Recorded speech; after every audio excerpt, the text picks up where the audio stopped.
My specialty is brain injury rehabilitation. So many times when the patient comes to us, they're very confused.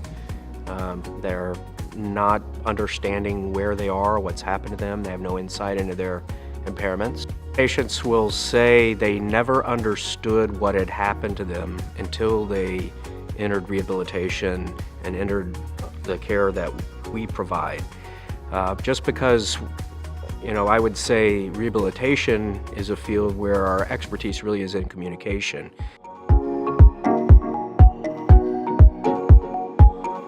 So I thought spinal cord was like ultimate PM&R, like PM&R extreme, and I just thought I'd be getting a lot of these experiences, but what I was seeing was a lot of just tragic, or not tragic, but like life situations, like things that have happened because of society, like gunshot, violence, trauma, stabbings, societal constructs. And then on my second to last day, I met Jonathan. I encountered Jonathan taking over the service from Dr. Yang, my co-resident.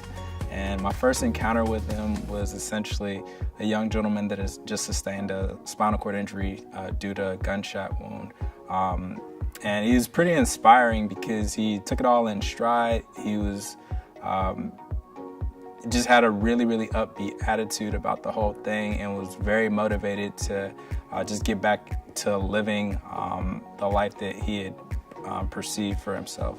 So it was very inspiring. People always ask me, what was it like hearing that you're not going to walk again? I don't remember when they told me that. It's not something that struck me. All I do remember, though, is waking up and thinking, well, something's not right. But I mean, since then, I've been, going to therapy, doing what I got to do. We've made the best with what we got at home. So as of now, I have a pretty positive outlook on everything.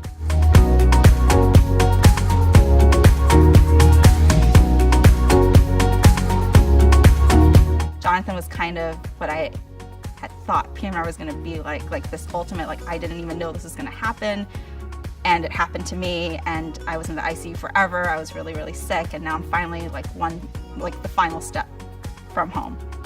And what struck me about Jonathan was like he was really calm.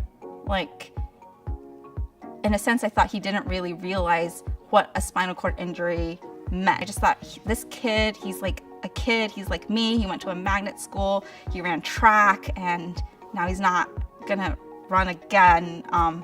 It really hit me really hard. I went home and cried, and it was like the first time I'd cried the entire rotation.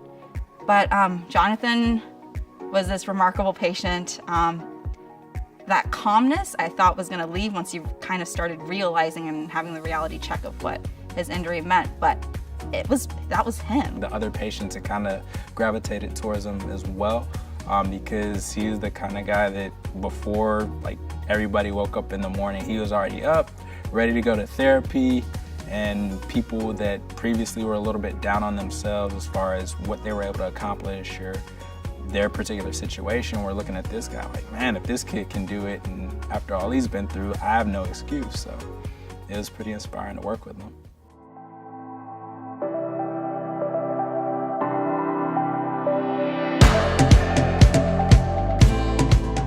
We talk about influencing the system.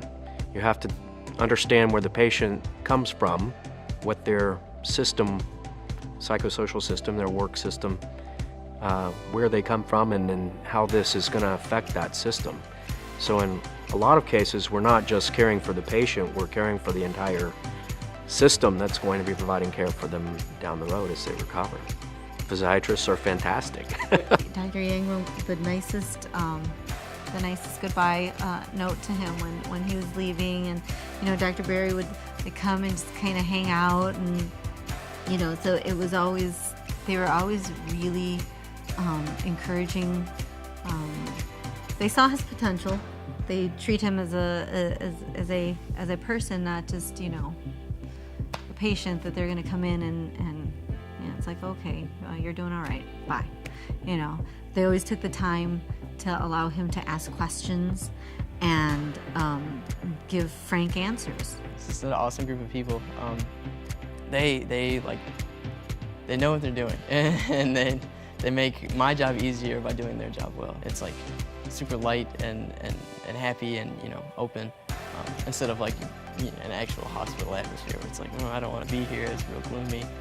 So it was just like, it was nice being able to be at the hospital and despite the situation I was in, be given these people to work with, because it was just kind of like, you know, and like, I get you could say they were kind of like the lights of the place. They would just, you know, come in, brighten everything up, and then, you know, go do it again somewhere else. So they were pretty awesome.